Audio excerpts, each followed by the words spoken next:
Monster Maze Part 1, Interface and Setting Up. Welcome to GameSalad.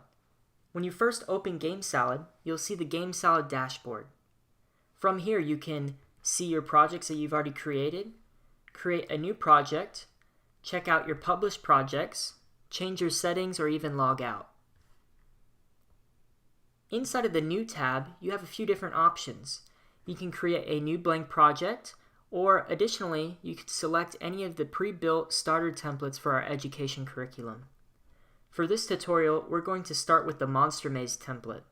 This will have all of our assets, our art and sounds, already imported for us. To create the project, simply click on it. In the bottom left, GameSalad will let us know that it is creating the project for us and it should be available in our project library. To check that out, click the My Projects tab. And here you go, you can see that here's our Monster Maze project created inside of our project library. To open up the project, simply click on it. When you open your project, you will see the scene editor. The scene editor is split into three sections. The library on the far left side, where you can add actors, scenes, assets, and tables to your project. The stage in the center, where you can add actors to your scenes and position them. And the inspector on the right-hand side, where you will create and modify your attributes for your actors, as well as view scene layers. Scenes are one of the foundational building blocks of GameSalad games. They are where all the action takes place. Let's start off by adding a few scenes as well as renaming them. Click on the Scenes tab in the library if it's not already selected. You can think of each scene as one level or screen for your game. Right now, you should only have one scene built. It's called the initial scene. GameSalad creates this for us with every blank project.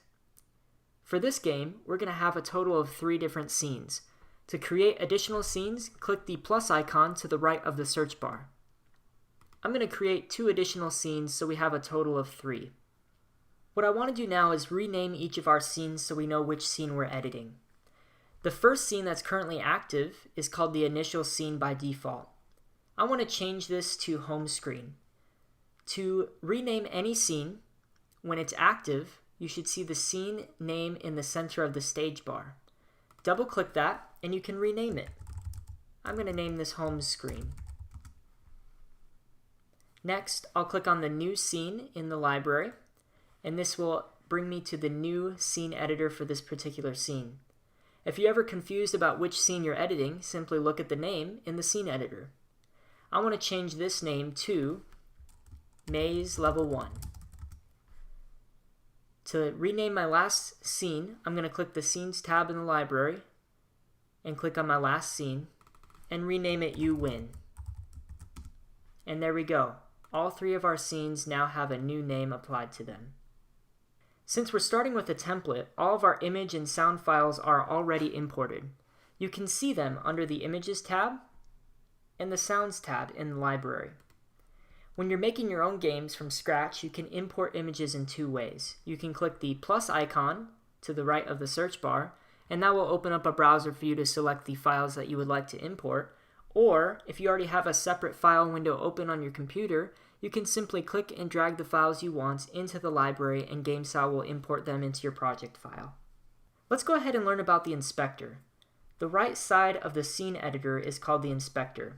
It holds the information about our actors, attributes, device attributes, and other things present in our scenes and the game as a whole. There are 3 tabs at the top of the inspector: the Layers tab, the Scenes tab, and the Game tab. For now, we're just going to focus on the Scene and Game tabs. The Game tab holds global game elements including device attributes and game attributes. The Scenes tab holds the attributes for the scene that you're editing. Here we can see some of the innate attributes present in our scene.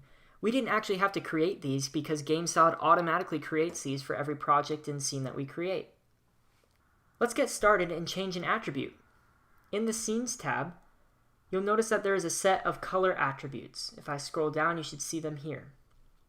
They're all set to 0 by default, and this is what gives the scene its black color. I want to go ahead and edit the color, the background color, for our Maze Level 1 scene. I'm going to go to my Scenes tab in the library and click on Maze Level 1. And now inside of the inspector, I can go ahead and change these values to change the background color. I'm going to change the G value to 1 and the B value to 1, and that will give us a nice lighter color here. Here's a fun fact. GameSalad automatically saves your projects after every change, so you don't actually have to worry about losing your work. Thank you for watching part 1, and I'll see you in part 2.